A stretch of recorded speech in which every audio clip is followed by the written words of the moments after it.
ఏంటి, శివుడి మెడలో ఉండే పాము భూలోకానికి వచ్చిందా? రావడమే కాకుండా నివాసం కూడా ఏర్పరచుకుందా? సముద్ర మథనం తర్వాత నాగరాజు ఎక్కడ తలదాల్చుకున్నాడు? ప్రయాగరాజులోని గంగా నది ఒడ్డున ఉన్న ఒక పురాతన ఆలయం వెనుక దాగి ఉన్న భయంకరమైన నిజాలేంటి?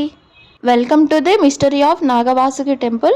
ఈ వీడియో చివరి వరకు చూస్తే మీ జాతకంలో ఉన్న దోషాలు పోవడమే కాకుండా ఒక అద్భుత రహస్యం కూడా మీకు తెలుస్తుంది. ఈ ఆలయం త్రివేణి సంగమం నుండి 1 కిలోమీటర్ దూరంలో ఉంటుంది. దేవతలు అసురులు అమృతం కోసం చిలికినప్పుడు తాడుగా మారింది ఎవరో తెలుసా? మేలిమి జాతికి చెందిన సర్పరాజు వాసుకి.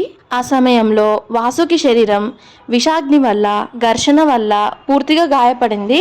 అప్పుడు ఆ నొప్పి నుంచి ఉపశమనం కోసం వాసుకి ఎంచుకున్న ప్రదేశమే ఈ ప్రయాగరాజ్. ఇక్కడ త్రివేణి సంగమంలో స్నానం చేసి తన అలసటను తీర్చుకున్నాడంట. అసలు ఈ ఆలయానికి ఉన్న పవర్ ఏంటంటే, కాలసర్ప దోషం ఉన్నవారు ఒక్కసారి ఈ నాగవాసుకిని దర్శించుకుంటే ఆ దోషం ఇట్టే పోతుందని భక్తుల నమ్మకం. పెళ్లి లేదా ఉద్యోగంలో తీవ్రమైన ఆటంకాలు ఎదురవుతున్నా సమస్యలు తీరిపోతాయంట. అందుకో ఏమో ప్రపంచం నలుమూలల నుండి భక్తులు ఇక్కడికి వస్తుంటారు. ముఖ్యంగా నాగపంచమి రోజున ఇక్కడ జరిగే పూజలు చూస్తే మీరు ఆశ్చర్యపోవాల్సిందే. ఇక చరిత్రలోకి వెళ్తే 18వ శతాబ్దంలో మరాఠా పాలకులు దీనిని పునర్నిర్మించారంట.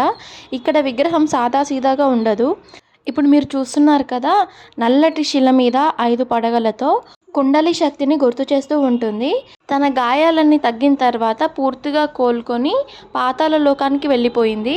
ఇక్కడ వాసుకి రెస్ట్ తీసుకుంది కాబట్టి ఆలయం లాగా ఏర్పడింది. వాసుకి విగ్రహం పక్కన ఈ హనుమంతుని విగ్రహం కూడా ఉంది. ఎందుకుందో తెలిసే కామెంట్ చేయండి. సైన్స్ నమ్మని ఎన్నో అద్భుతాలకి ఆలయం సాక్ష్యం. మరి మీరు ఎప్పుడైనా ఇలాంటి పవర్ఫుల్ నాగదేవాలయం చూసారా? చూస్తే కామెంట్ చేయండి. ఇలాంటి ఇంట్రెస్టింగ్ మిస్టరీస్ కోసం వీడియోని లైక్ చేసి సబ్స్క్రైబ్ చేయండి.